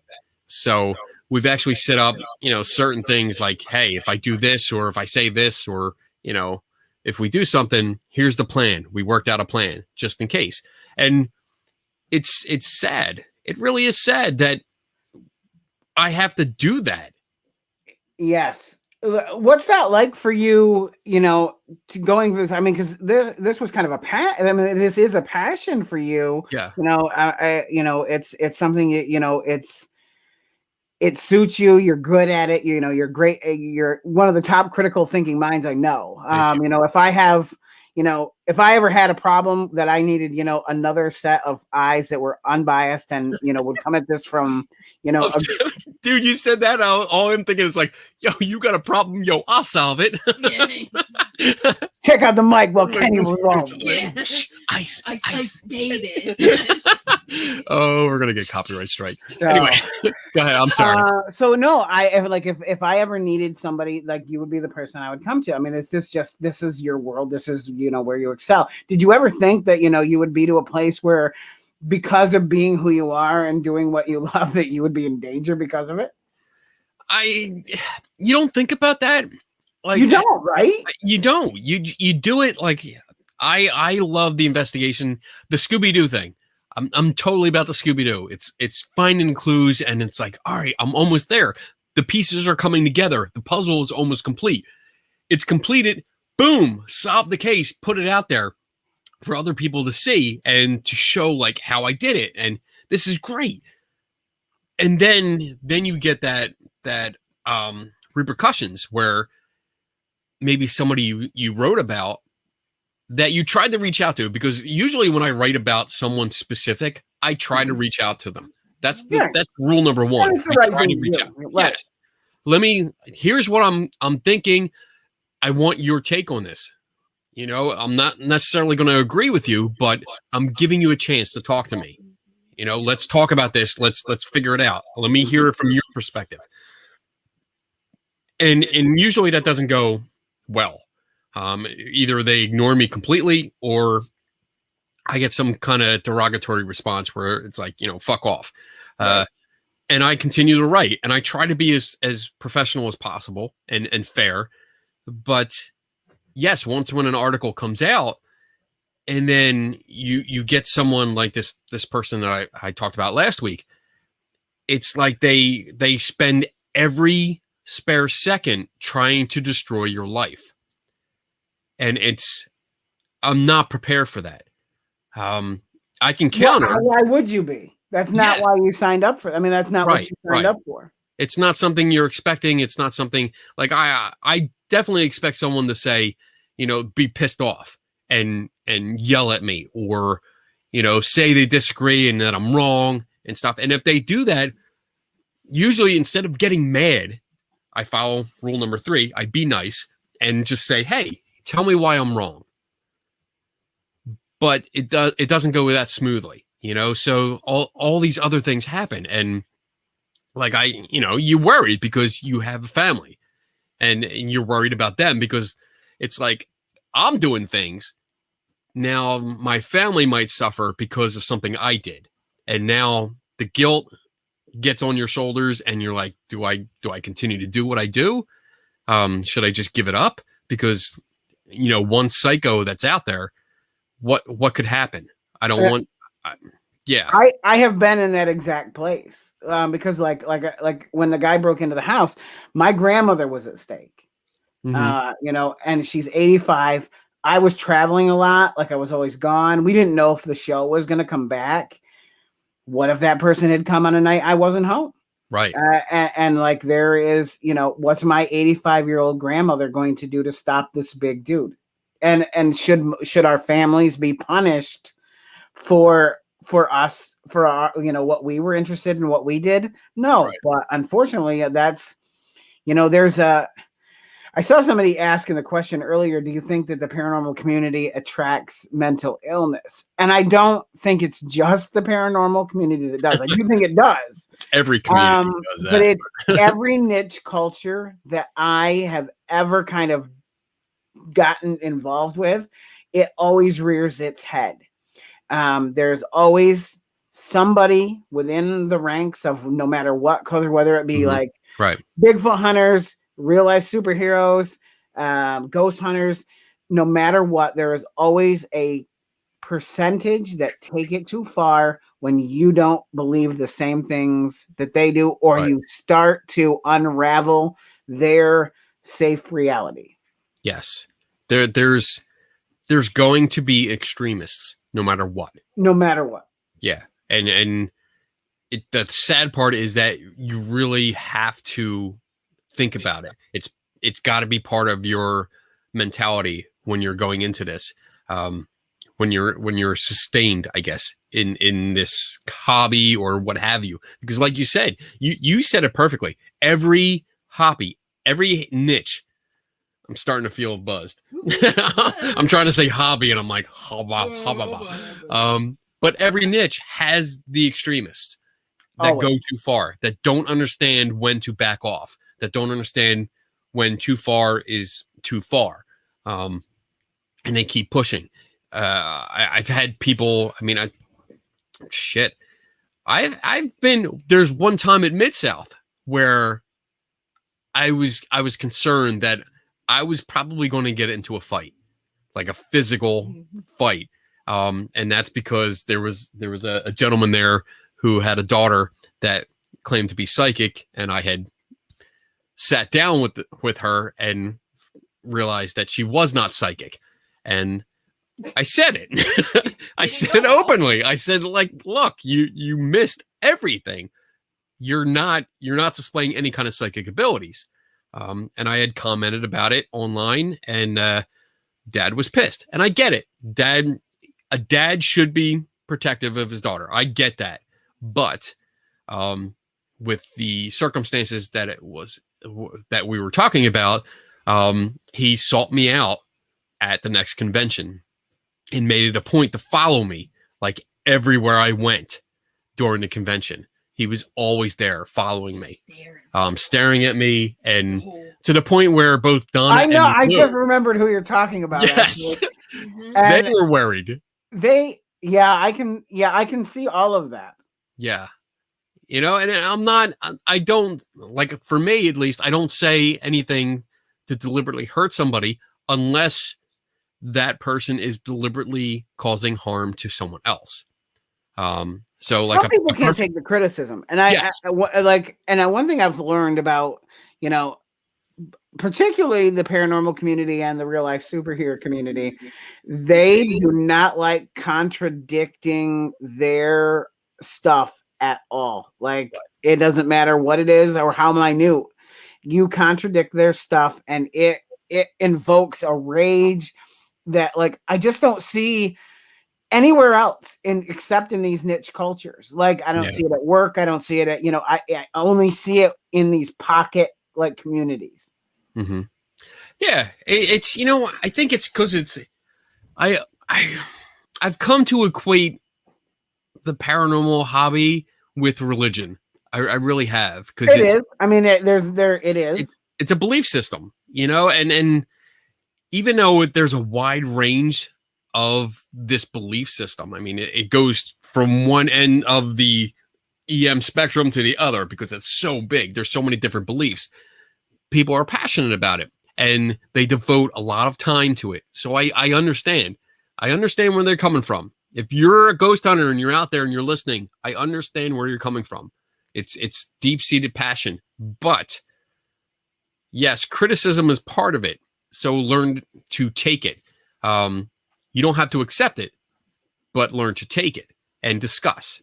One thing that's always, interesting to me about the paranormal community, and I've made tons of it earlier when we were talking about the Bigfoot thing. I'm openly telling you, I could be very wrong. I mean, there are a lot of things that I've experienced that, like, there very well could be natural explanations for. But I'm always willing to listen to, another perspective. Right. And if it helps me grow and be, and learn something, I don't understand why that's wrong, or why people have such an issue with it. Like, why is it not okay to be wrong? Some of the greatest things I've ever learned in my life, and some of the greatest things that have ever happened to me, happened because I made mistakes from somewhere else. And I just don't get, like, you're missing out on a whole world of opportunity by shutting that door. Yes. By doing things wrong and making mistakes, that's how we learn. That's how we grow. It's how we evolve, because we learn from that mistake. We learn what not to do, or what happens when we do this. It has consequences and so forth. Big deal. I think the primary reason that people get upset and have trouble saying they're wrong is because of embarrassment. You know, like if you're, and this is a stereotypical situation. So I'm stereotyping here, but you go to a conference, a paranormal conference, and you have that stereotypical guy, usually in his photographer's vest, filled with gadgets. You know what? I'm laughing because he did it. Shut up. No commentary from the producer. But you have that photographer's vest, which I do have on the other side of the monitor. And it's filled with gadgets, and they have like a 8-foot table or 10-foot table filled with all of these ghost hunting gadgets. And it's like, yeah, we're professionals. We've been doing this for 5 years and or 10 years and stuff. And we have videos and we have pictures. We know what we're doing. We're experts. And then some jackass like me comes along. And you know what? I will never forget.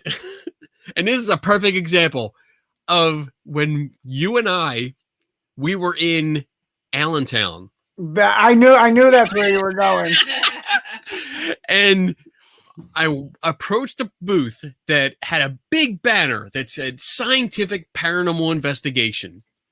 I remember going up and I'm like, I'm going to ask a question. And you sat down going, I'm going to sit right here and see how this goes. This is going to be entertaining. It's one of my favorite things to watch, actually. And that was just like, what is scientific about what you do? And I think it in that kind of situation, scientific is a buzzword.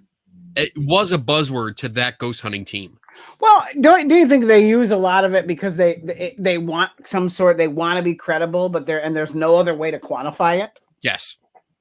Yeah. If you use words like scientific and quantum physics, anything quantum, I mean, shit. Quantum is like, well, at least it was the buzzword a couple years ago.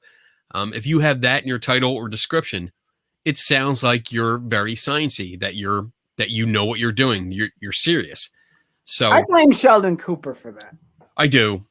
I agree with you. I agree with you. Doesn't it kind of like it kind of happened about the same time? Yeah. Oh my goodness.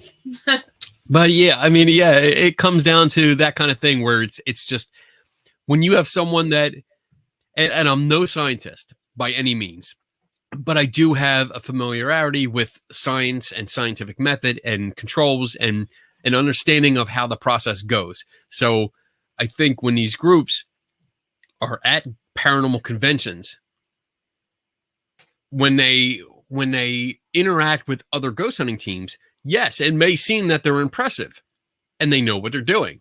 It's a community. They all come together. But when someone comes along and starts asking questions that kind of knows what they're doing, shit falls apart. And the embarrassment is there. And especially, I mean, you've been to conferences, you know, they're open. It's not like they're private. Right. So all the booths next to the person that you're questioning can hear everything that's going on. Yes, exactly. Yes. So the embarrassment ripples throughout the crowd, and it's like, oh shit, they're looking around like this guy is making me look like I'm stupid. Yeah, don't talk to that Kenny Biddle guy. Yeah, exactly. Don't talk. Yeah, look what it did to my life. You're on my show, bitch. Shut up. So, you know, here's the thing, and it's funny. I was thinking about this earlier.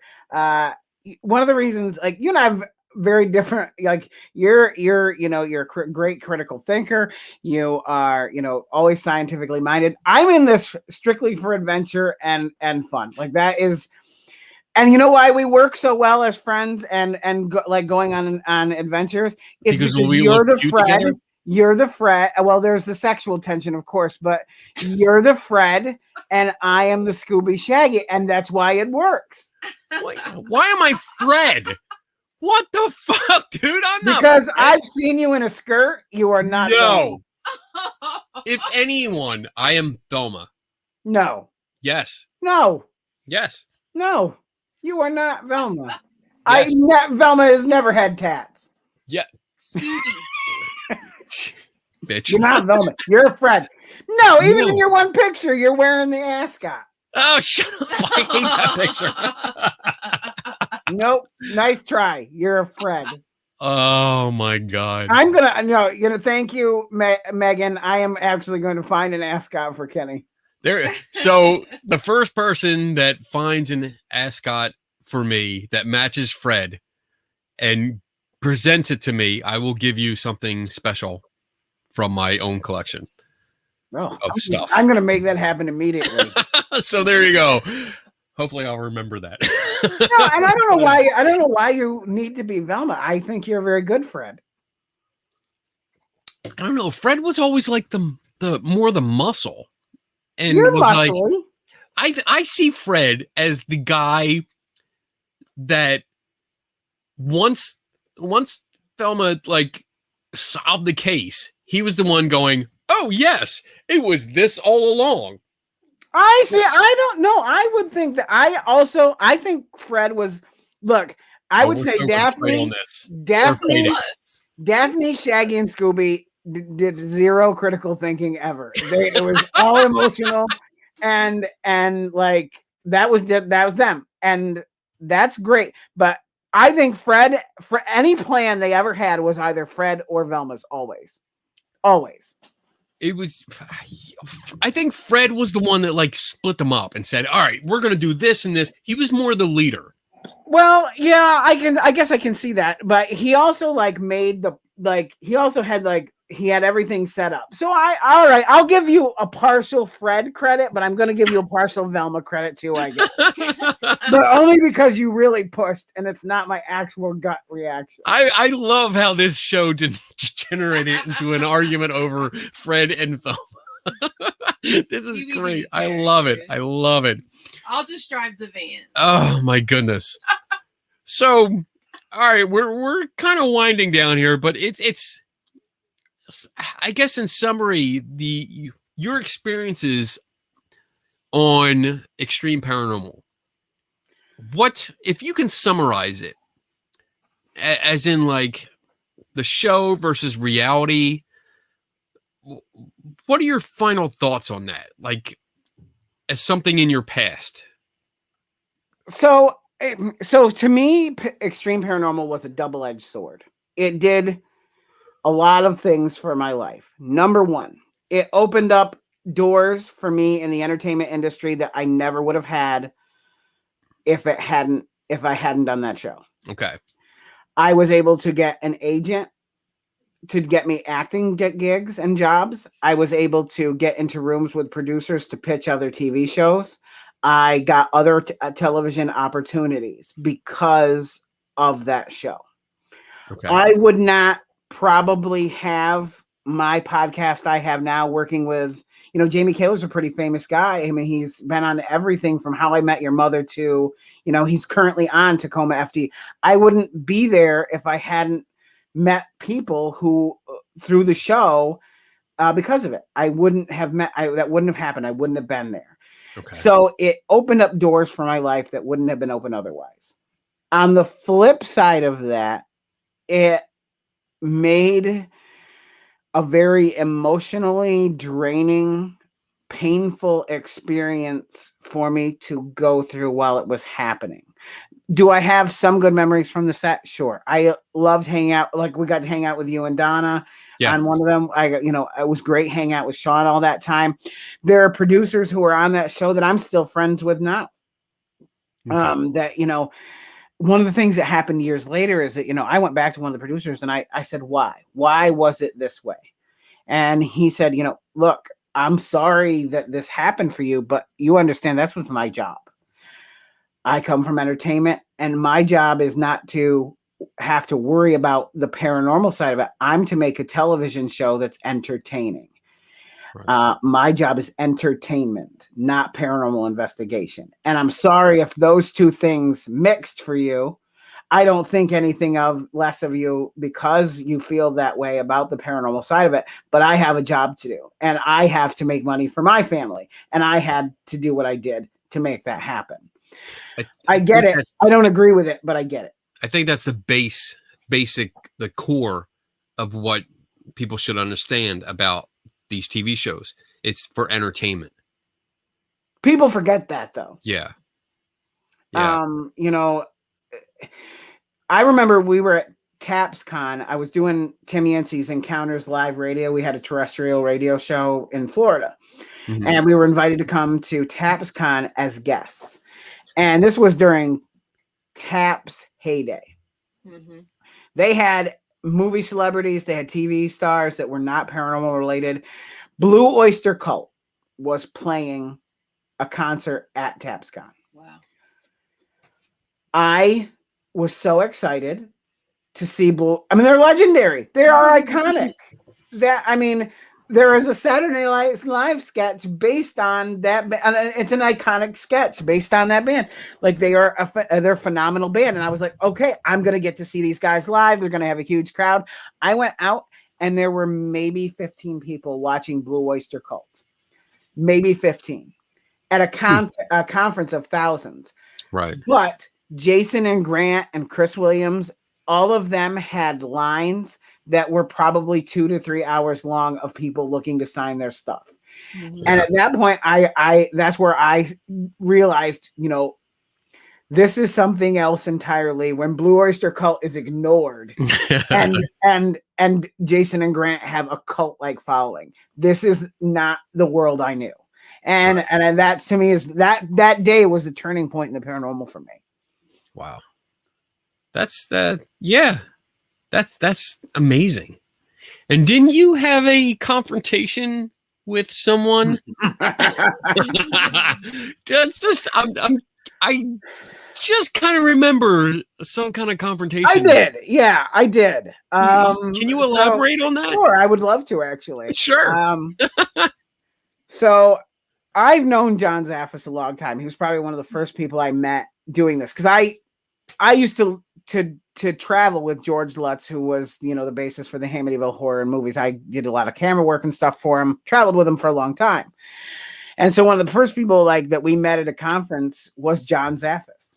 And John Zaffis to me, he's a great guy, but I think he reminds me of Professor Farnsworth from Futurama. He's just so I have, as long as I've known him, made elderly jokes at his expense. And I'm always like, Jason, we've got to get back to the nursing home. What are all these people doing in my living room? And so Dave Schrader and I were busting his shit all weekend. Like literally, John left the room and Dave and I picked up his merch table and took it out of the room, and he came back in and we were just at our table. He came in, he looked so confused. And he's like, I know I had a table, but I'm not sure I'm even where I was supposed to be anymore. And so when he left, we put the table back. And so he comes back in and his table's back. And then he kind of looked at us and he's like, wait a minute. And so I made this joke. John was taking a picture with some fans and Jason and Grant. And they asked me to take the picture. And I told them that they needed to hurry up or John was going to break a hip. That was literally the quote. I said, you guys are going to need to hurry up before John breaks a hip. And Grant launched at me and just this attack over me respecting my elders. And he's like, you're going to get some old like that someday too, which was a weird way to say it anyway, since it was exactly like the offensive thing I was saying.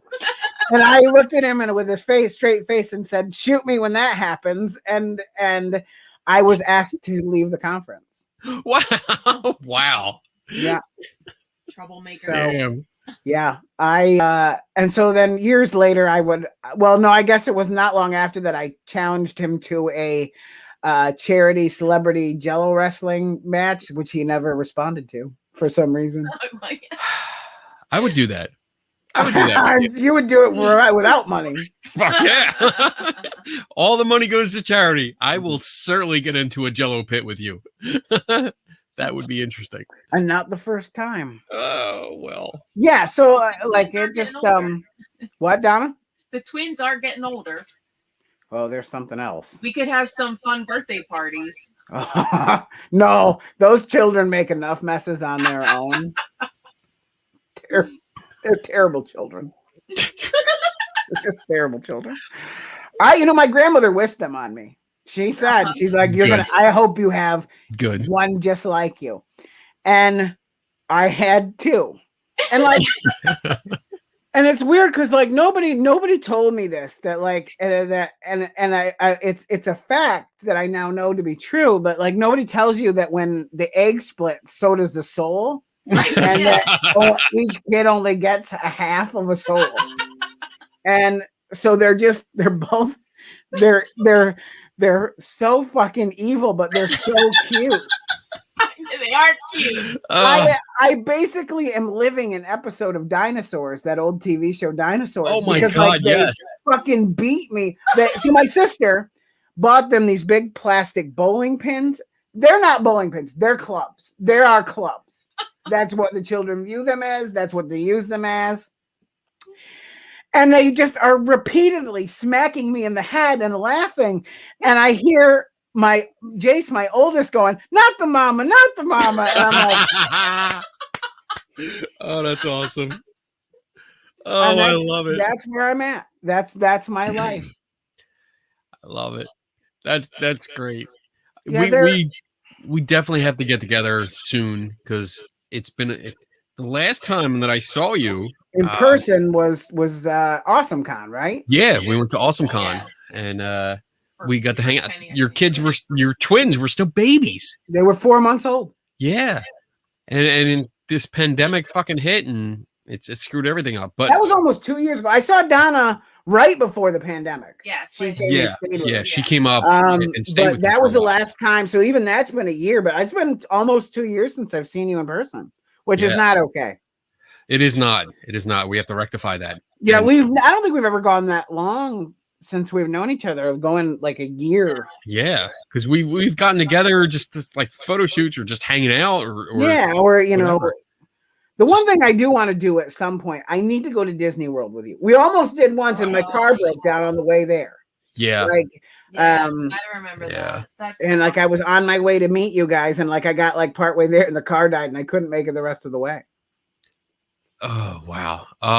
Yeah, we got to plan something, because like we said in the beginning, or even before the show, I don't. It was before the show, yeah. Yeah, For you. that Donna's got her Almost first there. shot, Yeah, so she has to get her second shot, and then we have to wait 10 days to make sure Definitely everything's good, and then beginning of May sometime. yeah, so we'll be able to get together soon and hang out. And I mean, we do the other channel, we do our K&D Adventures, Which I love, by the way. which we'll have to, if we come up to your area, I know that there's some places up there you can take us to. Oh God, there's so many, so So many things. yeah, I think we're gonna have to do a special Jason Gowin episode. Oh, but love it. I love it too. Might And have to we'll, make a we'll, movie def- out of we'll that. definitely have a scene where we're spooning, because we have to. Well, I mean, it happens whether it's so Whether the natural. camera's on or not. It's just happen. Yeah, it's just it's a natural. Like I just find myself there. There you go.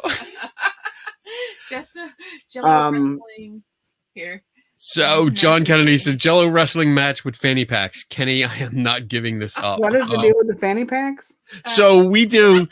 I have several Teespring shops for like my Skeptical Help Bar. For Right. Oh yeah, I've K&D seen Adventures it. stuff. Yeah. And we have fanny packs because they're on there. And Donna just got one. Oh, I And saw a picture of that. I know, and it looks great. She's actually running downstairs right now to get it, and she'll demonstrate it. She'll demo it here, but they look great. And I swear, because in my commercial break, I actually say like fanny packs are coming back, and I think they are, because they look cool. I'm actually gonna. Well, I think mean, I'm why gonna would get they one put myself. them on there if they weren't selling? They're making a comeback. Here they are. Here's one. It's really cool. I always love the It's fanny nice. pack. You open it up, and there's. I don't know if Tons you of can see it. pockets. Oh, there you go. Well, I There's mean, I don't know that the technology for fanny packs has come a whole long way. So I think it just it peaked and it's there. Yeah, it's pretty much there, but it's a good accessory. So yeah, John, maybe we'll see. Maybe we'll do a special event and we'll try to do like a charity event, I would totally be down for that. because the charity that I usually do events for is the Cancer Research Institute. So like maybe we can talk later and come up with some kind of idea to benefit a charity or two charities. We can both pick one. And we'll do some kind of like really freaky Jello wrestling with fanny packs edition. You had me at fanny packs and Jello. I'm in already. I don't even need any more details but that. That's all I need. Oh my goodness! I'm thinking there might be a few. Is this how your show usually goes at this point? Because like I only ever seen it be pretty serious. Yeah, usually it doesn't end like it usually gets serious or the fun part starts in the middle and then it usually gets more serious and then ends with okay, let's wrap it up. Not right. Yeah. This is the first time it's ever gone like completely. It had a spike in the middle when we talked about spooning. And then it was the anal comment with you and Bobby Tingle that derailed. Probably because like up until that point the content had been, honestly, I'm going to be honest, this was probably the most well behaved I've ever been in an interview. I totally agree. I never, and I don't care whose show I'm on, I can't help myself. Well, you know what? We actually, I mean, I'm, and I don't know if this is the right word for it, but I'm impressed. Like I was expecting every time we get together, we have fun. Right. And I'm not saying we don't have fun. We didn't have fun tonight. We did have fun. I totally had fun, but it's very rare.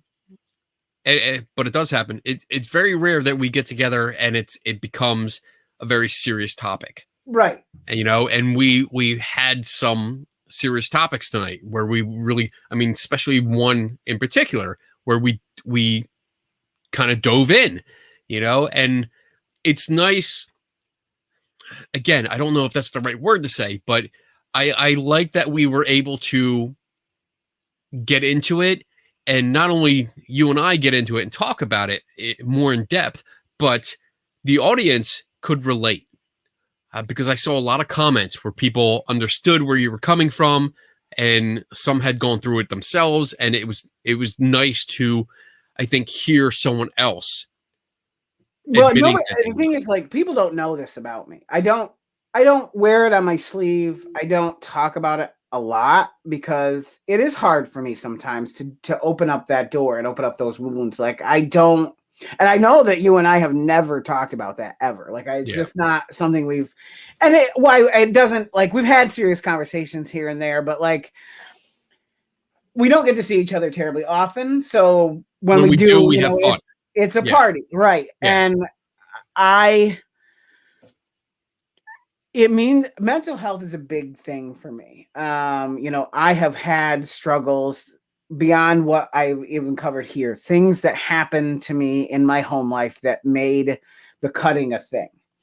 So I know that if in my life where I'm at, if I've dealt with that, I know that there are other people who have been there. And so if that helps even one person who just feels like, oh, hey, somebody else went through that, I am always willing to talk about that sort of thing, because awesome. I know how alone I felt when I was going through it. Mm-hmm.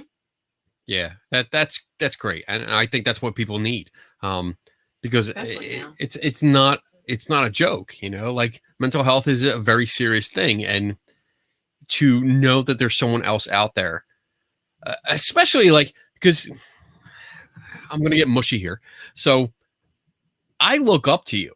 I really do. Like, I know, surprising, right? No, but I'm sorry. Hold on. I think there's a bad. Shut the fuck up. Go ahead. No, I'm sorry. Be serious, motherfucker. So I do look up to you because you have a very good outlook of life. Whenever we're together, whenever we talk, you are always positive. You are always upbeat. You are always energetic. You are outgoing and crazy and nutcases, and it's somebody that I can share that behavior with. So I do look up to you, and when I can hear, I guess it's when the vulnerability comes out, and you can see, like, all right, it's not all sunshine. Everyone does have problems, including people that we look up to, and when you can see that and relate to it, it makes everyone else feel better, because it's not like, oh, well, my life kind of sucks right now and I see this other person who always looks like they're having fun, always looks like they're sunshine and bright sunny days. But now that I learned that they've had some dark times too, I can relate to them better, and it makes me feel a little bit better about myself. Well, Does that make sense? It does, and I really do appreciate that. You know, and also, you know, I don't think I've ever thanked you and Donna for how much you guys were there for me when I was going through some pretty painful stuff after my, you know, I had a divorce and my grandma's death back to back. Like they happened at the same time. And like it pushed me to a place that a darkness that I had not been to since high school with cutting. And I love you and Donna like family, like beyond family. I Love you. I would not have made it through and become who I am today, or have the life with my kids and my wife and be the dad that I am if it hadn't been for people. I'm actually going to cry. Don't cry. Don't cry. Don't go. Hold it in. Hold it in. Hold it in. Breathe. I love you guys so much, and both of you were there for me at a time when I was at my absolute darkest, and I can never repay you for being the light that I needed then. Oh man, you're gonna make me cry. Don't Stop cry, it. crying. No, I it. don't I get think it. I've ever done this, but like, Yeah. you guys are very special to me, and it's funny because like people be like, Kenny Biddle, that guy's an asshole. I'm like, yes, but he's my asshole, and like. And I will never be able to repay the amount of, like, you've been there for every special moment of my life. Donna, when my wife had a stroke, you came here and were here for us. So like, you guys are, you know, some of the best people I've ever had the privilege of knowing. And I am very blessed and lucky to have you. Well, we will continue to be there for you anytime you need us. So don't ever hesitate to call. And same for you. I know that. And I know that. And I know, like, if something ever happens and I need help, I will call you. Yes, So, I will hide a body with all. you anytime. As long as it's not mine. No. Why would it be yours? Like, Why you have to go there? That's, Now you make me look bad. Everyone's like, look, what the fuck is going so I on? go through this thing about how much I love her, and she's like, I hope it's not my body. you're Yeah, don't hiding." be hiding. Well, I've known him longer. Just remember that. Stay over in the producer seat. I didn't get up. Okay.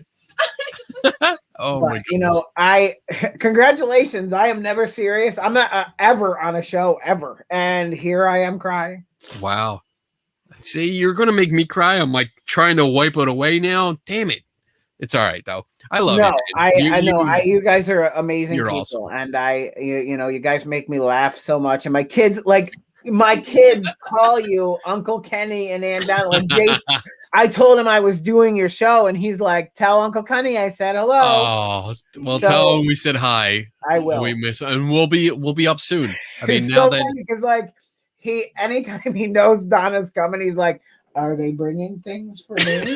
I know. So, I know. because you've spoiled them, you like bring them presents, and so now you've got them like Pavlov's dog in it. hell yeah, that's great. That's the great thing about other people's kids. You give them shit that makes a lot of noise and is annoying to parents, and then you leave. He, You're like, he wears that Hulk mask, the talking Hulk mask, a lot. that's awesome. I love it. I love it. His, All right, we are at the end of our show. Well, thank you for having me. This has been awesome, dude. I love you more than I can describe. You are an awesome guy. Where can people find more of you if they're interested? Well, every Tuesday night at 9:30 on www.facebook.com/dadpocalypse, which is DADPOCALYPSE. We do the live. It's going to start this week. The TPL show, which is the Parenting Lounge, with comedian and actor Jamie Killer. We have, you know, celebrity guests and parenting stuff, and it's basically the comedy style of this show, talking parent stuff. Awesome. I'm gonna put. Well, I have a link that I'm gonna Also, put. In dadpocalypse.com is another place. So I'll put the link to the Dadpocalypse. It's a mouthful. That's why I'm so glad it's switching over to the TPL show. Right. It's so Yeah. It's a lot easier. easier. Especially when you're TPL. Oh, drinking. there it is. Okay. So I see the TPL show episode 1, March 30th at 9:30. Okay, cool. Yep. Cool. Yep, and our guests that week are Anson Williams from Happy Days, and the guy who is the voice of Rocco from Rocco's Modern Life, Carlos Alazriki, and Jamie Kaler and I were going to be hanging out talking dad stuff. Awesome. That's so cool. All right. So with that, let me see. I have a few announcements to go. You can stick around for them. Sure. Let's see. I have my notes. There they are. April 15th, I will be a guest on a radio show called Full Spectrum Radio. May 15th, I'll be doing a presentation for Skeptic Camp. And I'm not sure exactly what the name of the Skeptic Camp is. Skeptic Camp is kind of like it's a universal kind of day of lectures presented by different skeptical organizations. And that's just the generic name for it. It's a Canadian version, and they haven't come up with the exact name for it yet, but I'll be doing a presentation, like a 20-minute presentation on photographs, like paranormal photographs, how to look at them, what to look for, stuff like that. Is it a live event or virtual? It'll be a live event. Yes. So as soon as I get the information for the link, I'll be posting it so people can actually watch. Let's see what else I have. June 3rd to 5th is Phenomenology. Are you going to be there? I am. Yes. Yes. I'll be there too. Donna will be there. We will both be setting up. I think all three of us will have booths. You're going to have a booth, I think, because you're a speaker, right? I'm figuring out how it's going to work. We might be bringing the TPL show to do a live, Awesome. because obviously paranormal people have kids. So. Yeah. Oh, that'd be cool. That'd be cool. I'm also going to do I'm doing a talk at some point about parenting and the paranormal, kind of dealing with kids who are scared in their rooms at night, kind of stuff. Oh, that'd be cool. That'd be fun. Yeah. So, all right. So that's in Gettysburg, Pennsylvania. It's called Phenomenology. I'll be there. I'll have my the physical skeptical help booth. So it's all PVC and cardboard booth that I set up, which will be fun. I'm so excited to see it live. I am so excited to see you. Yeah. And hang out. And Donna, my producer Donna, will be there with Lucky Tiki Creations, and she'll have her table set up with a whole bunch of awesome gifts.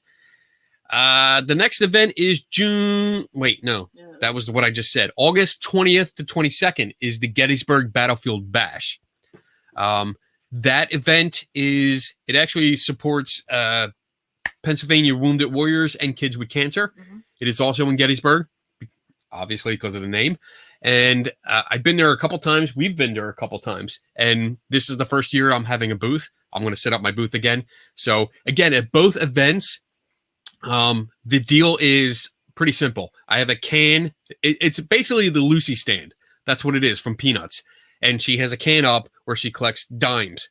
So in my case, I have a can that's set up that takes donations for the Cancer Research Institute. So if you want to sit down and ask a question to the skeptic and have a discussion, just make a donation. That's all. I don't care if it's a quarter or, a couple $100. It all goes to the cancer research. I don't make any money off of this.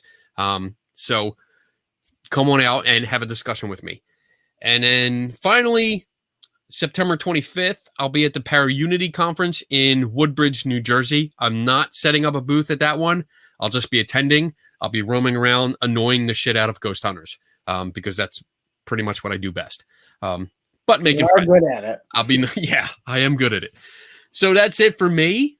And we're going to close it out. Jason, stay with me for a couple minutes until we're done. And for everyone else, please have a safe weekend. Have a fun weekend. Enjoy yourself. And remember, never stop learning. I'll see you next week.